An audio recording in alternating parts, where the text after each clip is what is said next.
Okay, start करते हैं physics. और फिजिक्स में हम लोग इलेक्ट्रिसिटी पढ़ रहे थे, जिसमें हम लोगों ने कल कूलोम्स लॉ के बारे में पढ़ लिया था। ठीक है, तो हम एक क्विक रिवीजन करेंगे और उसके बाद आगे बढ़ेंगे। बताओ, चार्ज क्या होता है? What is charge? आवेश क्या होता है? Q is equal to any number of electrons. एक Q की वैल्यू क्या होती है? 1.6 इंटू 10⁻⁹ कूलोम। 19 कूलोम। ओके, उसके बाद अगर हम बात करें कि जो पॉजिटिव चार्ज होता है, ये क्या करता है? ये बाहर भागने की कोशिश करता है ना, बाहर भागने की। और जो नेगेटिव चार्ज होता है, ये सबको खींचता है, अट्रैक्ट करने की कोशिश करता है।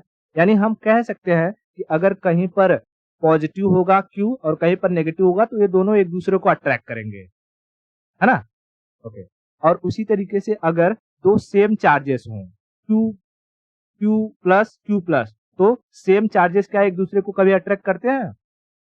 नहीं, सेम सेम चीजें एक दूसरे को रिपेल करती हैं। उसी तरीके से Q माइनस और Q माइनस रहे तो भी रिपेल करेंगे, तो बच्चों वाला चीज है ना।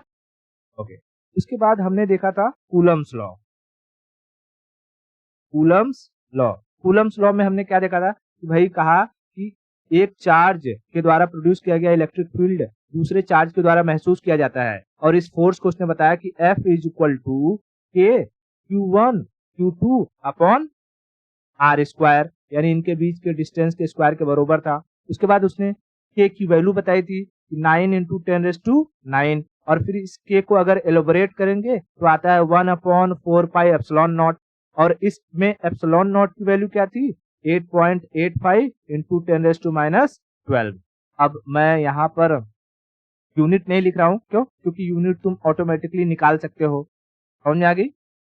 ओके, उसके बाद हमने इस कूलम फोर्स के बाद हमने इंटेंसिटी देखी थी कि भाई ये जो फोर्स है दूसरा चार्ज एक्सपीरियंस करेगा, उसकी इंटेंसिटी क्या होगी। उसको कहा था कि this intensity is nothing but this force experienced by charge. और फिर यहाँ से हमको फॉर्मूला मिला था कि F की जगह हमने वैल्यू रखा था और एक Q चला गया था, तो के Q अपॉन आर स्क्वायर, ये हमारा फॉर्मूला आया था और इसके ऊपर हमने न्यूमेरिकल सॉल्व किया। ठीक है, यहाँ तक क्लियर? अब देखो, अच्छा, जैसे कोई इंसान है, ठीक है, और यहाँ पर उसके सामने दूसरा इंसान है। अगर ये इसको धक्का मारेगा तो ये कहीं ना कहीं कुछ न कुछ दूरी पर ढकला जाएगा, है ना।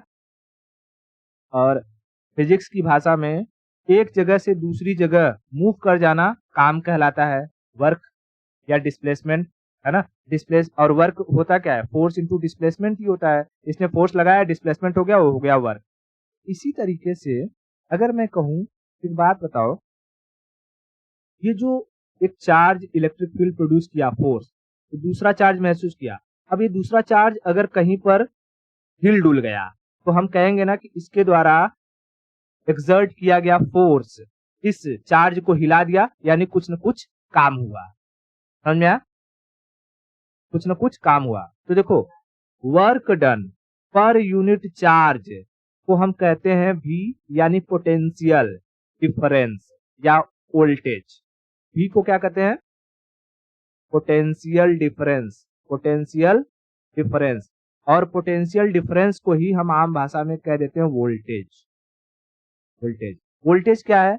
वोल्टेज ये प्रेशर को बताता है कि ये जो फोर्स था ना, फोर्स, वो फोर्स कितनी प्रेशर में लगा होगा, या दूसरा चार्ज कितनी प्रेशर में उस फोर्स को महसूस किया होगा। That is voltage. तो मैंने क्या कहा? Voltage is nothing but the work done experienced by per charge, यानी work done per charge is equal to voltage. समझ में आया? मैंने क्या कहा? देखो, अच्छा सिंपल, मैं तीनों को कोरिलेट करता हूँ। पहले हमने देखा था कि फोर्स था, जिसको कूलम्स ने कहा था दो चार्ज फोर्स महसूस करते हैं, ये उसने फॉर्मूला दिया। ठीक है, फिर हमने कहा कि अगर यही फोर्स है, एक चार्ज जो महसूस करता है, फोर्स पर यूनिट चार्ज, उसको हम कहते हैं कि उसकी इंटेंसिटी पता चलती है कि कितना ताकतवर है। अब इसी ताकत के साथ कितना काम हुआ, W बाई Q, कितना काम हुआ, उसको हम कहते हैं वोल्टेज। उसको हम कहते हैं वोल्टेज या पोटेंशियल, यानी कि इस इंटेंसिटी में कितनी ताकत थी, जो कुछ ना कुछ काम करवा दिया, उसको हम क्या कहेंगे? वोल्टेज। वोल्टेज, ठीक है। अब अगर मैं इस वोल्टेज के फॉर्मूला को थोड़ा सा एलेबोरेट करूं, यानी एक्सपांड करूं, बड़ा करूं, तो क्या आएगा? देखो, V is equal to W upon Q होता है, और W क्या होता है? Force into displacement upon Q. अब मैं इस फोर्स की जगह मैं ये फॉर्मूला रख दूंगा तो क्या आ जाएगा? K Q upon are square, ये हो गया F, ये इंटू आर अपॉन क्यू। तो इस Q से एक Q चला गया, इस R से ये R चला गया, तो हमको V का क्या मिल गया? हमको मिल गया K Q upon R, K Q upon R, या यूं कहें तो V is equal to 1 upon 4 pi epsilon naught Q by R, Q by R। ये हमारे पोटेंशियल का फॉर्मूला हो गया। ये तीनों ही फॉर्मूले एक दूसरे से एकदम रिलेटेड हैं, है ना? कैसे कैसे है? बस देखो इसको। अगर मैं कहूं कि फोर्स का फॉर्मूला क्या था भाई?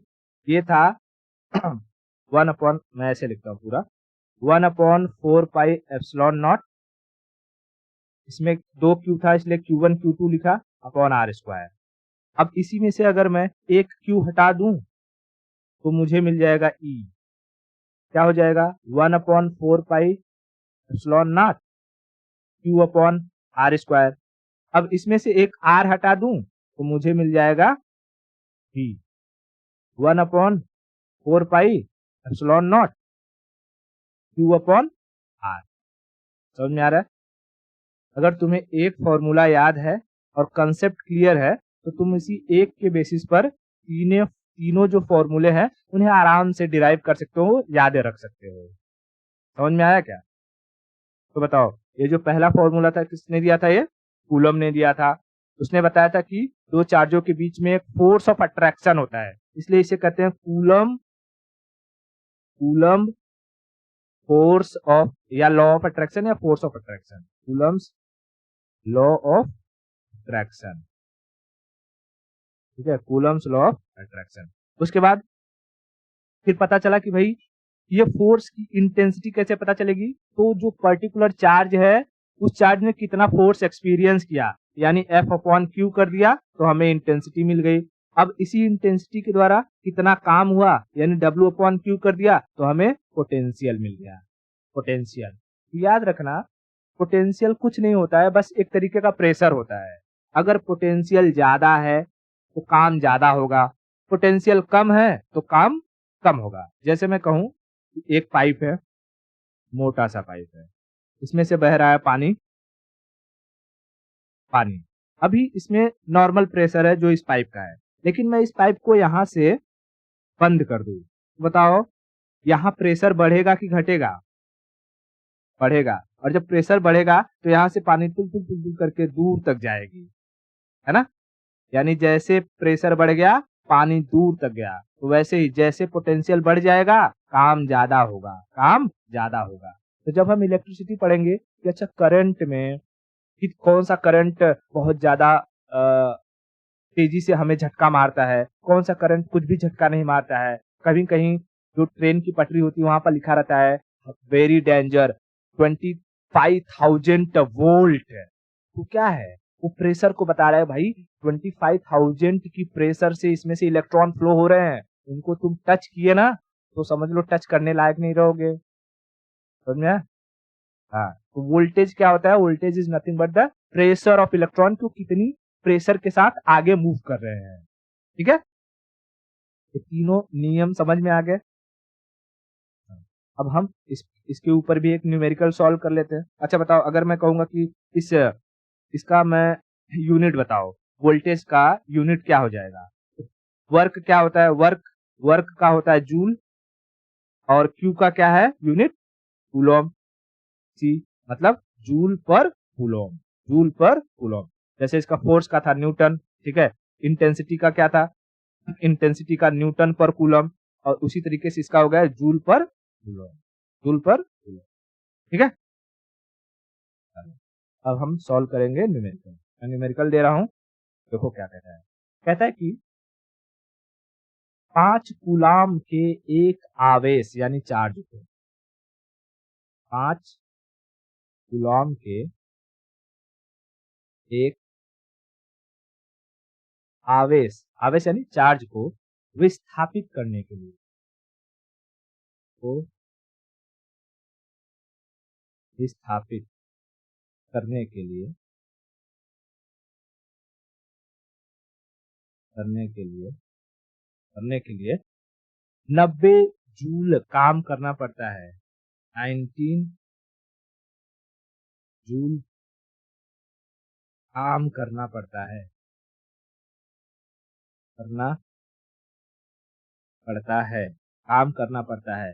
तो विभवांतर क्या होगा? विभवांतर मतलब पोटेंशियल डिफरेंस, उसी को हिंदी में विभवांतर कहते हैं। तो विभवांतर यानी भी क्या होगा? बहुत सिंपल है ना? क्या करना है? कुछ नहीं, उनको पता है E is nothing but work upon Q। तो हमको वर्क कितना दिया है? 90 जूल, Q दिया है 5, काट देंगे तो कितना आ जाएगा? 18 पचे 90, 18 जूल पर कूलॉम का पोटेंशियल डिफरेंस हो गया, यानी प्रेशर इतना होगा इसका। क्लियर हुआ? अब ये तो इस फॉर्मूले पर हो गया। अब कभी कभी जो मैंने तीसरा वाला फॉर्मूला बताया, ये वाला, इस पर भी सवाल पूछ देगा। तो इस पे सवाल कैसे पूछेगा? उसमें आर की वैल्यू दे देगा, है ना? जैसे हमने इससे रिलेटेड सम सॉल्व किया था तो पहले इस फॉर्मूले पर किया था, फिर हमने देखा आर दे दिया तो इस फॉर्मूले पर करना पड़ा, तो उस पर भी देख लेते हैं उससे कैसे सवाल पूछता है। देखो, उसके लिए कहेगा 150 कूलाम के एक आवेश को, 150 कूलाम के एक आवेश को 3 मीटर विस्थापित करने के लिए, यानी डिस्प्लेस करने के लिए, विस्थापित करने के लिए, विस्थापित करने के लिए लगा विभवांतर क्या होगा? लगा विभवांतर यानी वोल्टेज क्या होगा? क्या होगा? तो हमको पता है क्या होगा, जो दिया होगा। क्या दिया होगा? तो भैया 150 क्या है? Q की वैल्यू है 150 कूलम, 3 मीटर R की वैल्यू है 3 मीटर, और हमको फॉर्मूला पता है V इक्वल टू पहले तो होता है वर्क अपॉन Q, लेकिन क्या इसमें वर्क दिया है? नहीं दिया है, तो हमको लगाना पड़ेगा दूसरा 1 upon 4 pi epsilon naught Q upon R। अब इसकी पूरे की वैल्यू हमें पता होती है, कितनी होती है? 9 इंटू 10⁹, बाकी की वैल्यू पुट कर देंगे तो हम यहाँ लिखेंगे 9 इंटू 10⁹ इंटू Q की वैल्यू दी है 150 और R दिया हुआ है 3 मीटर, डिवाइड होगा ना, डिवाइडेड बाई 3। तो हम इसको यहाँ से कैंसिल कर देंगे, 3 त्रिका 9, 15 तिया 45, है ना? ये 15 तिया 45, तो यहाँ मैं 14 को लिख रहा हूँ 450 पूर्ते 10⁹। अब इस सुन्ना को भी इधर भी भेज दे तो क्या हो जाएगा? 45 इंटू 10⁻10, और इसका यूनिट क्या हो जाएगा? वही जूल पर कूलम, जूल पर, ठीक है? तो इस तरीके से न्यूमेरिकल भी हम सॉल्व कर सकते हैं। समझ में आया? तो ये तीनों फॉर्मूले याद रखना, तीनों फॉर्मूले बहुत इंपॉर्टेंट है। इसमें से न्यूमेरिकल पूछता है डायरेक्टली, ठीक है?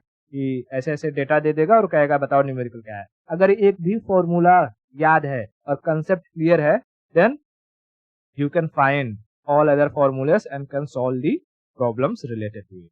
ओके, अब हम एक नेक्स्ट टॉपिक पर चलते हैं। इलेक्ट्रिसिटी में समझते हैं कि कंडक्टिविटी क्या होती है। जैसे कि हम देखते हैं भाई, हमारे आसपास बहुत सारे ऐसे मटेरियल हैं जिनके अंदर से करंट दौड़ जाती है। जैसे अगर मैं कहूं कि वायर, वायर वायर ये आम आदमी के लिए हो जाता है। इसी वायर को हम फिजिक्स की भाषा में कहते हैं कंडक्टर। कंडक्टर, बस कंडक्टर नहीं। अच्छा, बस बस कंडक्टर की बात करो तो बस कंडक्टर क्या काम करता है? बस को ले जाता है ना? वैसे ही इलेक्ट्रॉन को कैरी करने वाला कोई भी इंस्ट्रूमेंट जिसके अंदर से इलेक्ट्रॉन जा सके उसे हम कहते हैं कंडक्टर। समझ में आया? जिसके अंदर से इलेक्ट्रॉन फ्लो कर सके उसे हम क्या कहेंगे? कंडक्टर। चालक।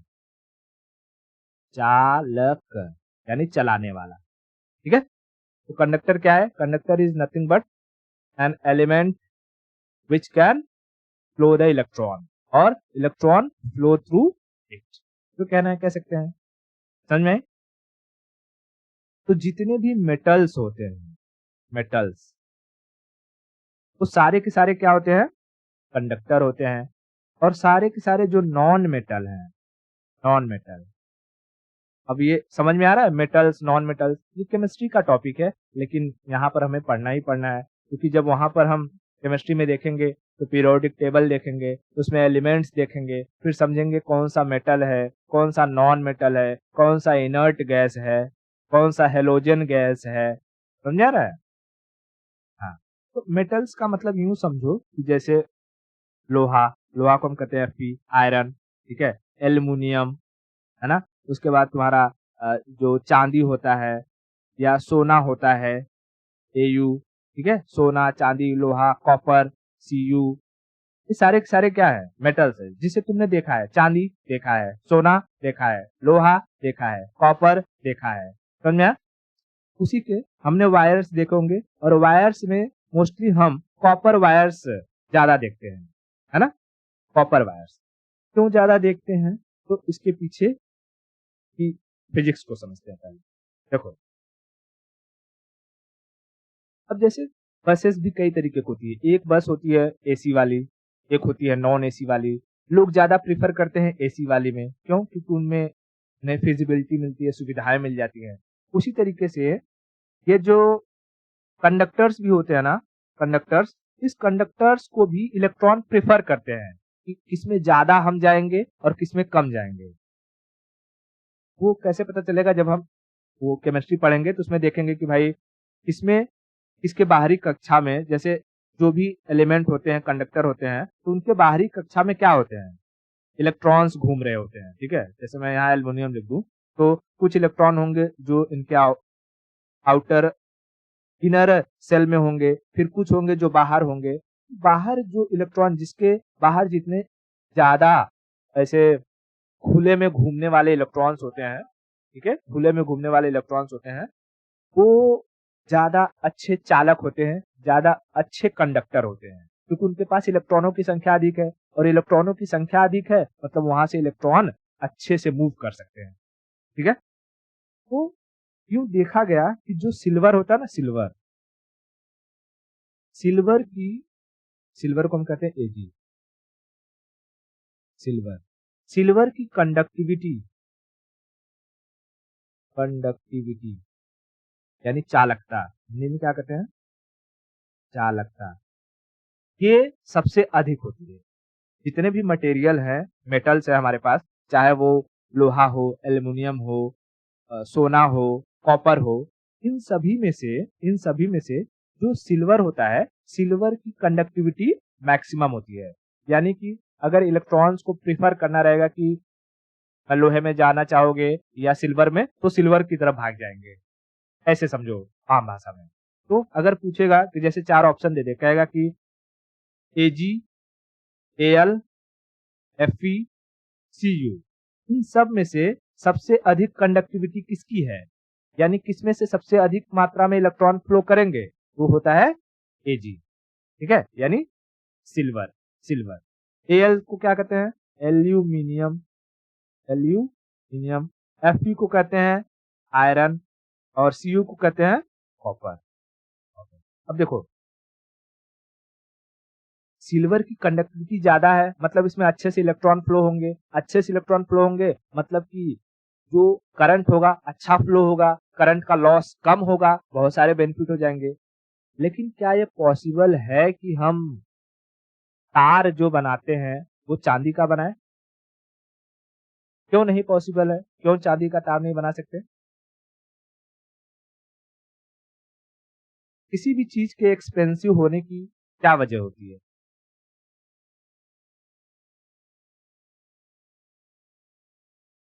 नहीं, किसी भी चीज के एक्सपेंसिव होने की दो वजह हो सकती है।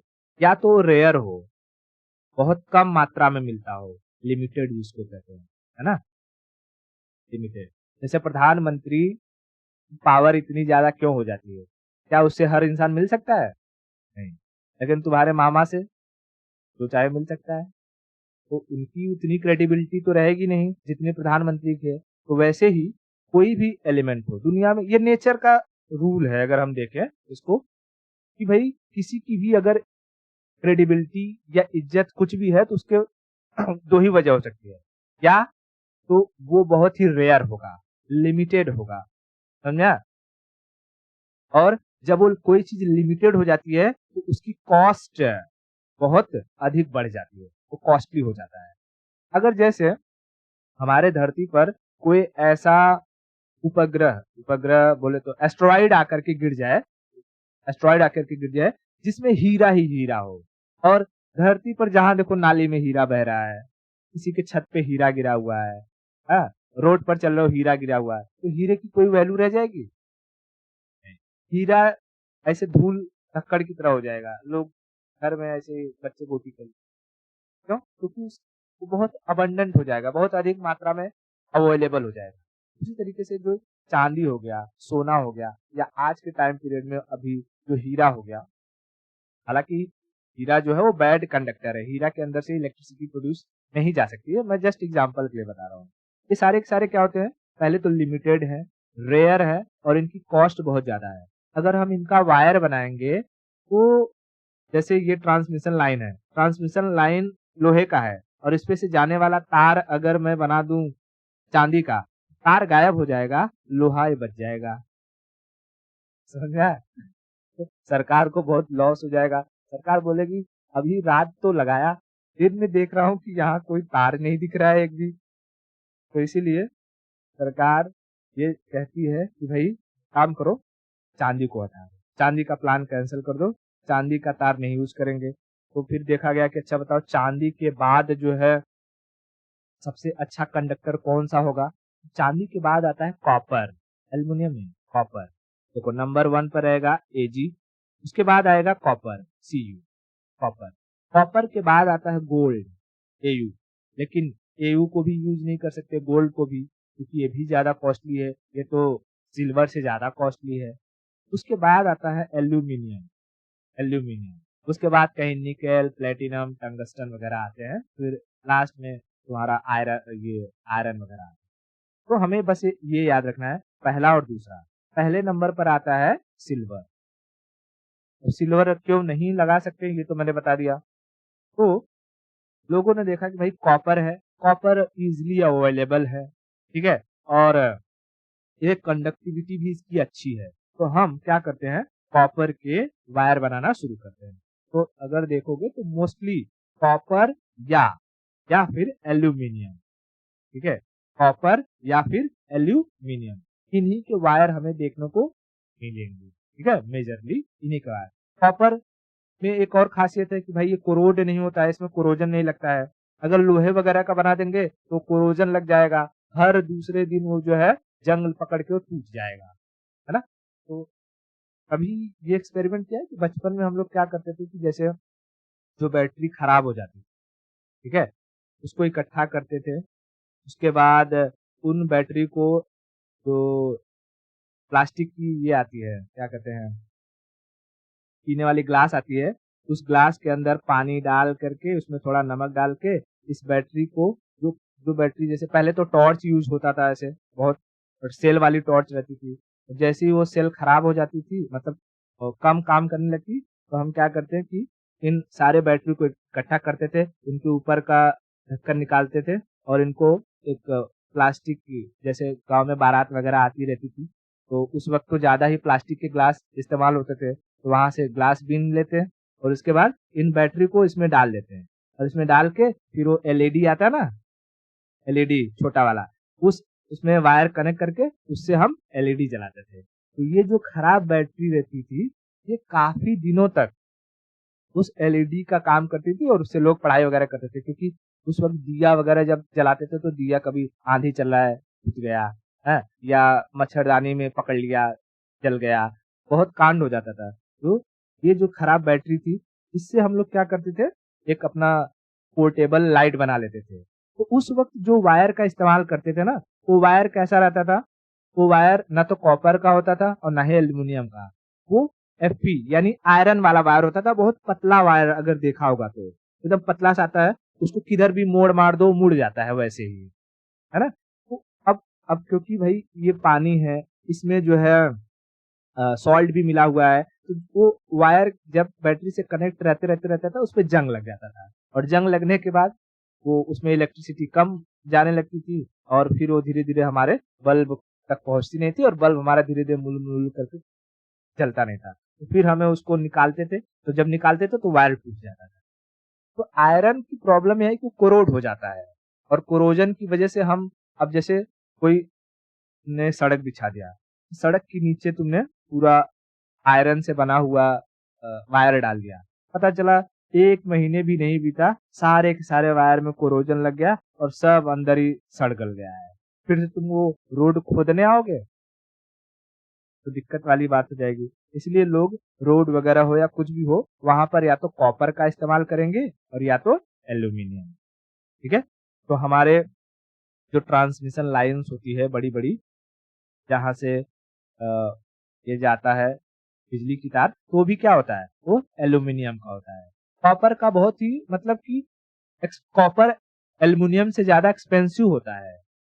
ठीक है, इसलिए इसमें भी कॉपर का इस्तेमाल नहीं किया जाता है, इसमें एल्यूमिनियम का ही इस्तेमाल किया जाता है। समझा। तो अगर घर में कभी वायरिंग वगैरह करवाना तो उसमें देखना कि अगर कॉपर अफोर्डेबल है तो कॉपर का यूज करो, क्योंकि वो एल्यूमिनियम से ज्यादा अच्छा होता है। ठीक है, पहले ये समझ में आ गया कंडक्टिविटी क्या होती है। अच्छा बताओ, जब यहाँ से इलेक्ट्रिसिटी जाएगी तो हम देखते हैं कि ये वायर गर्म हो जाता है ना, गर्म होता है। तो गर्म हो रहा है क्यों, क्योंकि ये इलेक्ट्रॉन जब भाग रहे हैं, हम खुद ही भागते हैं तो हमारी बॉडी हीट होती है कि नहीं होती है, होती है। और हीट होती है मतलब हमारे अंदर से कुछ न कुछ लॉस हो रहा है, हमारा पानी निकल रहा है शरीर का, हाँ, सोडियम निकल रहा है, तो हमें वाटर इनटेक लेना पड़ता है, मतलब कि चाहे ग्लूकोज मिला के कुछ न कुछ लो। इसी तरीके से जब इलेक्ट्रॉन भागते हैं तो ये हीट रेडिएट करते हैं और उसी रेडिएशन के फॉर्म में ये जो इलेक्ट्रिसिटी है उसका लॉस होता है। अगर हम यहाँ से 1000 वोल्ट की बिजली भेज रहे हैं तो यहाँ पहुंचते पहुंचते वो 800 वोल्ट या 700 वोल्ट इतना ही पहुंचेगी, बाकी हीट के फॉर्म में क्या हो जाती है, लॉस हो जाती है। ठीक है, लॉस हो जाएगी। अब इसी लॉस को लोगों ने, साइंटिस्ट ने सोचा कि भाई कुछ ऐसा मटेरियल बनाया जाए जो इस लॉस को अगर बेयर कर सके, यानी ये लॉस न होने दे, कितनी अच्छी बात है, हमारा बहुत सारा खर्चा बच जाएगा। तो इसके लिए उन्होंने एक मटेरियल खोजा जिसे कहा गया सुपर कंडक्टर। अभी सुना होगा ये न्यूज में, सुपर कंडक्टर, सुपर कंडक्टर। अब सुपर कंडक्टर देखने को तो मिल गया, इसकी कंडक्टिविटी जो थी, कंडक्टिविटी कंडक्टिविटी ये अनंत थी, यानी इनफाइनाइट। इसमें लॉस 0 था, 0% लॉस था, 0%। लेकिन समस्या ये है, ये काम करता है -273 डिग्री सेल्सियस पर। बताओ क्या ये पॉसिबल है कि हम जिस एनवायरमेंट में रहते हैं वहां पर -273 डिग्री सेल्सियस का टेम्परेचर मेंटेन करें। अगर ऐसा डिग्री आ गया तो क्या कोई जिंदा रह पाएगा वो इलेक्ट्रिसिटी देखने के लिए? इसीलिए ये जो सुपर कंडक्टर है ये अभी फिजिबल नहीं है, यानी कि नॉर्मल टेम्परेचर पर काम नहीं करता है। तो भाई ये कंसेप्ट तो आ गया है, लेकिन अभी इसको हम अप्लाई नहीं कर सकते, अप्लाई नहीं कर सकते। समझ में आया? तो सुपर कंडक्टर अगर पूछेगा तो क्या हो? सुपर कंडक्टर मतलब एक ऐसा मटेरियल जिसमें लॉस होता ही ना हो, हीट या इलेक्ट्रिसिटी का बिल्कुल लॉस ना हो, उसकी कंडक्टिविटी अनंत हो। समझ में आई? अच्छा, देखो तो जो कंडक्टर होता है, ठीक है, कंडक्टर, इस कंडक्टर को मेजर किया जाता है, इसका कोई ना कोई यूनिट होगा, है ना? तो इसकी यूनिट होती है, यूनिट वो होती है, एक तो होता है एस पर मीटर, एस होता है यहाँ पर सीमेंस, सीमेंस, सीमेन नहीं, ये सीमेंस एस लगाना बहुत जरूरी है, ठीक है, सीमेंस, सीमेंस पर मीटर, पर मीटर, या इसी को हम कहते हैं ओम मीटर, ओम मीटर, ओम मीटर। ओम का साइन क्या होता है? ऐसा, ये कौन सा कीड़ा रहता है जो ऐसे ऐसे मूव करता है, होता है ना कोई कीड़ा ऐसे चलता है, कटर पिलर या कुछ तो ऐसे बोलते हैं, तो ये ओम मीटर, ऐसे भी इसको लिख सकते हैं। तो कंडक्टिविटी का यूनिट क्या है, समझ में आ गया? बताओ, तो अगर कोई पूछेगा कि कंडक्टिविटी क्या है, व्हाट इज कंडक्टिविटी? मैं सुपर कंडक्टर नहीं कह रहा हूँ, मैं कंडक्टिविटी की बात कर रहा हूँ, कंडक्टिविटी। देखो मैंने अभी क्या पढ़ाया, चलो पहले हम समझ लेते हैं, एक बार रिवीजन करते हैं, ठीक है। हमने पहले तो पढ़ा कंडक्टर, कंडक्टर क्या होता है? ऐसा मटेरियल, मटेरियल जिसके अंदर से करंट फ्लो हो, करंट फ्लो हो, उसे हम कंडक्टर कहेंगे। लकड़ी कंडक्टर है क्यों? क्योंकि उसके अंदर से करंट फ्लो नहीं। प्लास्टिक, ठीक है, लोहा है, एल्युमिनियम है, कॉपर है, सिल्वर है, गोल्ड है, यानी जितने के जितने मेटल्स हैं सारे के सारे क्या हैं? कंडक्टर, सारे के सारे, सारे मेटल्स, मेटल्स आर कंडक्टर, ठीक है, यानी वो इलेक्ट्रॉन को फ्लो करवा सकते हैं। लेकिन ये जो इलेक्ट्रॉन फ्लो कर रहा है उसके अंदर से, उन्हीं उसी प्रॉपर्टी को हम कहते हैं कंडक्टिविटी, प्रॉपर्टी यानी या कैरेक्टरिस्टिक, कैरेक्टरिस्टिक को हम क्या कहते हैं? कंडक्टिविटी। तो अगर कोई पूछेगा what is conductivity, conductivity is the property of a conductor through which current can flow. Concept समझ में आएगा तो डेफिनेशन खुद से बना सकते हैं। डेफिनेशन क्या होता है? What is the definition of definition, definition का डेफिनेशन क्या होता है, कभी सोचा है? डेफिनेशन का डेफिनेशन यूं कहा जाता है कि भाई तुम किसी भी टॉपिक को कम से कम शब्दों में बयां कर सको, वही उस टॉपिक का डेफिनेशन कहलाता है। तो किसी भी चीज का डेफिनेशन पढ़ना ना, उसमें देखना इस टॉपिक के बारे में ना बहुत कुछ कहा रहेगा, लेकिन बहुत ही कम शब्दों में, और उन्हीं शब्दों को एक्सप्लेन करता है एक टीचर। उसी डेफिनेशन को एक्सप्लेन करने के लिए 1 घंटे लेगा, लेकिन वो डेफिनेशन लिखा होता है 2 लाइन में, समझे? तो किसी भी चीज का डेफिनेशन उसे हम कहते हैं जब तुम उस टॉपिक को कम से कम शब्दों में बता सको, रिप्रेजेंट कर सको, वही उसका डेफिनेशन होता है। और डेफिनेशन ऐसा कुछ जरूरी नहीं कि कुछ फिक्स ही रहेगा। तुम डेफिनेशन अपने आप से, अगर तुमको लगता है कि उसमें जैसे किसी किताब में कुछ डेफिनेशन दिया हुआ है कंडक्टर का, तुमको लग रहा है नहीं इसमें ये वर्ड फालतू में है, निकाल दो, बन गया डेफिनेशन, समझा? तो जरूरी नहीं कि किताब में क्या डेफिनेशन दिया है हम वही लिखे या वही पढ़े। कंसेप्ट तुम्हें क्लियर है, then you can make your own definition, ठीक है। तो कंडक्टर क्या है, हमने क्या पढ़ा? कंडक्टर, कंडक्टर क्या है? ऐसा मटेरियल जिसके अंदर से करंट फ्लो हो, कंडक्टर। सारे के सारे मेटल कंडक्टर है। और फिर पूछेगा कि कंडक्टिविटी क्या है, तो कंडक्टर की प्रॉपर्टी को कंडक्टिविटी कहते हैं, कंडक्टर की प्रॉपर्टी को कंडक्टिविटी कहते हैं। दूसरा, दो चीज कंफर्म हो गया, कंडक्टर और कंडक्टिविटी। उसके बाद कहेगा कि अच्छा कंडक्टर का यूनिट क्या है, यूनिट, तो यूनिट या तो सीमेंस पर मीटर या ओम मीटर, ओम, ओम। इतना क्लियर है क्या? अब देखो, दुनिया में हर चीज का कोई ना कोई अपोजिट होता है। जैसे मेल है, अपोजिट फीमेल है। उसी तरीके से अगर कंडक्टिविटी है या कंडक्टर है तो इसका अपोज करने वाला भी होगा। तो कंडक्टर का अपोज करने वाला होता है रजिस्टर। एक है कंडक्टर, कंडक्टर का अपोजिट क्या होता है? रजिस्टर। ठीक है, रजिस्टर। अच्छा एक बात बताओ, कंडक्टर का काम क्या था? करंट को फ्लो कराना। तो रजिस्टर का काम क्या होगा? करंट को फ्लो कराना। एकदम सिंपल है ना। एक कंसेप्ट अगर क्लियर है तो दूसरा ऑटोमेटिक क्लियर हो जाएगा। कंडक्टर का काम था करंट को फ्लो कराना, रजिस्टर का काम है करंट को फ्लो करना, स्टॉप करना। ठीक है, स्टॉप करना। तो बताओ, सारे के सारे मेटल कंडक्टर थे, तो सारे के सारे नॉन मेटल क्या हो जाएंगे? रजिस्टर नहीं।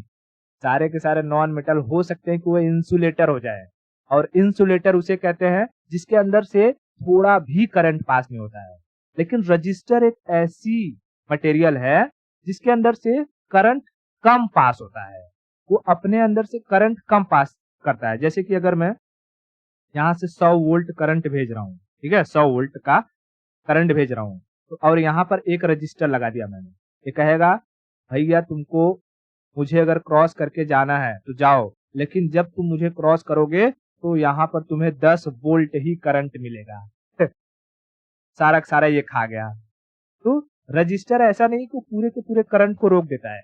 पूरे करंट को रोक देना इंसुलेटर का काम होता है। इंसुलेटर बिल्कुल भी करंट पास ही नहीं होने देता। जैसे यही कॉपर, मैं ये दिखा देता हूँ। ये जो कॉपर है, कॉपर क्या है? ये कंडक्टर है। अगर इस कॉपर को ऐसे ही ऊपर से इसमें करंट फ्लो हो रहा है और उसको टच करोगे तो तुम्हें झटका मार देगा।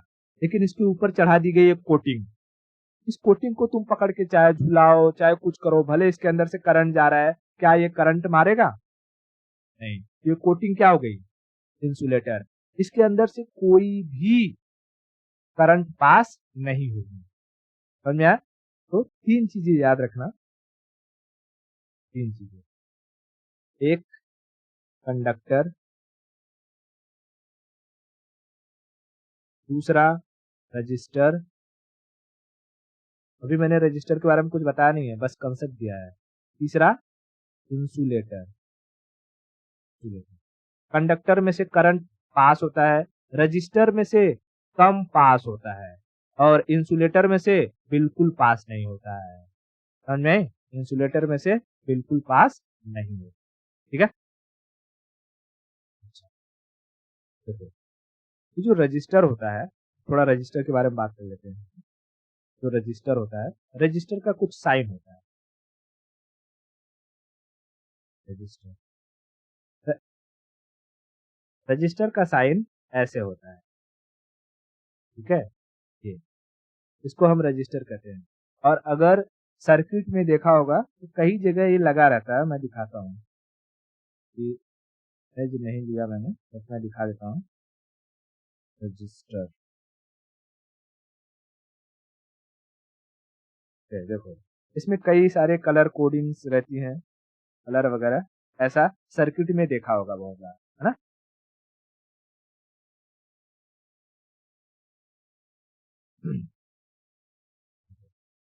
ये रजिस्टर है, लेकिन इसका जो सिंबल है, ये जो मैंने बनाया है, क्या है? सिंबल है। ठीक है, सिंबल। इसका सिंबल इस तरीके से रहता है। जब हम सर्किट सॉल्व करेंगे तो उसमें ये कई बार आएगा। इसको रिप्रेजेंट करते हैं कैपिटल आर से। ठीक है, रिप्रेजेंट करते हैं कैपिटल आर से। इस रजिस्टर के बारे में ओम नाम के साइंटिस्ट ने बताया था, इसलिए इसका यूनिट ही पड़ गया, यूनिट ओम। और ओम का ये सिंबल है, ओम का ये सिंबल। ठीक है, ओम का ये सिंबल। फिर जो ओम था, उन्होंने एक फॉर्मूला भी दिया था। कहा था कि रजिस्टर डिपेंड करेगा किसी भी कंडक्टर के, ये जो रो है ना, रो, उसको हम कहते हैं रजिस्टिविटी। ठीक है, अभी मैं समझाऊंगा। रो एल अपॉन ए। रजिस्टर किसी भी कंडक्टर के रो एल अपॉन ए पर डिपेंड करेगा। अब यहाँ समझो रो क्या है, तो रो होता है रजिस्टिविटी। रजिस्टिविटी, ये रजिस्टिविटी क्या है, तो जो कंडक्टर है, हमने अभी कई टाइप के कंडक्टर देखे, जैसे ये कॉपर से बना हुआ है ना, उसी तरीके से हो सकता है एल्युमिनियम से बना हुआ हो या आयरन से बना हुआ कोई वायर हो। तो अलग अलग मटेरियल से बना रहता है, तो अलग अलग मटेरियल के अपनी कुछ रजिस्टेंस रजिस्ट करने की क्षमता होती है ना। जैसे खली है, खली के पेट में कोई मुक्का मारेगा तो खली के सहने की कुछ क्षमता होगी। कोई छोटा 5 साल का बच्चा है, उसकी कुछ क्षमता होती है। महिलाएं होती हैं, उनकी कुछ अलग क्षमता होती है। बूढ़े होंगे, उनकी कुछ अलग क्षमता होगी। तो उसी तरीके से जो रजिस्टिविटी होती है, हर मटेरियल की अलग अलग रजिस्टिविटी होती है जो फिक्स्ड होती है। ठीक है, इस रो को हम कहते हैं स्पेसिफिक रजिस्टिविटी, इसलिए इसको नाम दे दिया जाता है, स्पेसिफिक है भाई। ये अगर कॉपर है तो उसका स्पेसिफिक कुछ अलग होगा, एल्युमिनियम रहेगा तो कुछ अलग होगा, आयरन होगा तो कुछ अलग होगा, ये प्री डिफाइंड रहता है।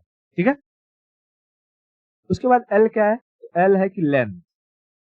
लेंथ यानी कोई भी रजिस्टर या वायर, मैं रजिस्टर की जगह भी क्या बोलूंगा, सीधा वायर बोलूंगा। ठीक है, वायर, कोई भी वायर क्या है, कितना लंबा है, कितना लंबा है।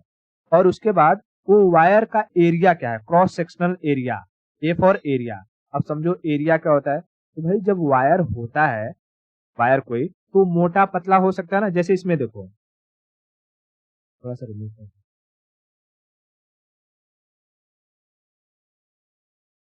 मैंने यहाँ पर ये पिक्चर लगा हुआ है, इसमें देखो कई पतले पतले वायर लगे हुए हैं, है ना, कॉपर के पतले पतले।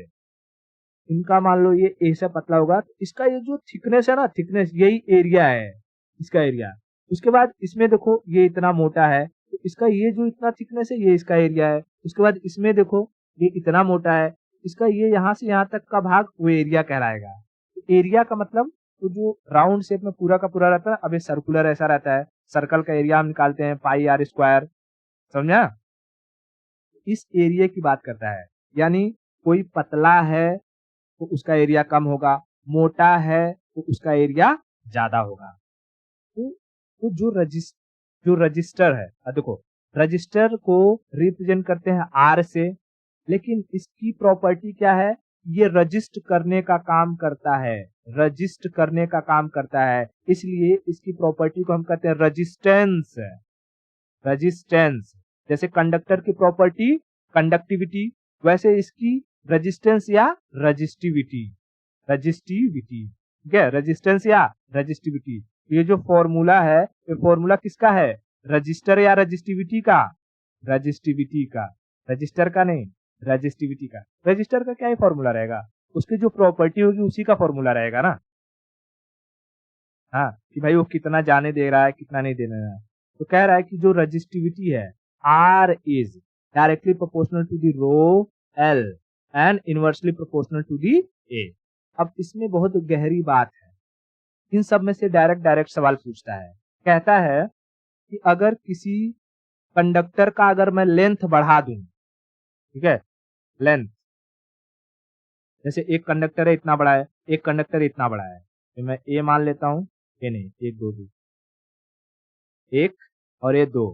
तो कहेगा कि कंडक्टर का अगर लेंथ बढ़ जाएगा तो उसकी रजिस्टिविटी भी बढ़ जाएगी, उसकी रजिस्टिविटी बढ़ जाएगी। रजिस्टिविटी मतलब उसके अंदर से जो करंट है वो कम फ्लो होगा, समझा, वो कम फ्लो होगा। उसी तरीके से अगर किसी रजिस्टर की एरिया बढ़ जाएगी तो रजिस्टिविटी घट जाएगी।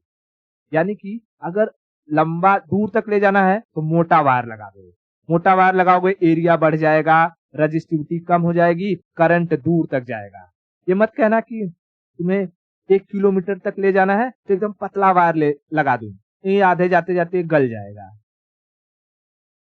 समझा। क्यों, क्योंकि जैसे ही पतला वायर करोगे उसकी एरिया हो जाएगी कम, रजिस्टिविटी हो जाएगी ज्यादा। यानी अब बताओ, एक छोटा सा बच्चा है, उसको जैसे 5 साल का बच्चा है, उसको तुम कहो कोई 26 साल का आदमी है, उसको रोक करके दिखाओ, वो कितना टाइम तक रोक पाएगा, रोक पाएगा भी, मारेगा एक झापड़ उधर हो जाएगा। तो इसी तरीके से जैसे ही जब एरिया कम होता है, एरिया कम होने का मतलब पतला वायर, पतला हो गया तो रजिस्टिविटी बहुत ज्यादा हो जाएगी और वो ज्यादा टाइम तक रोक नहीं पाएगा, तो जल जाएगा।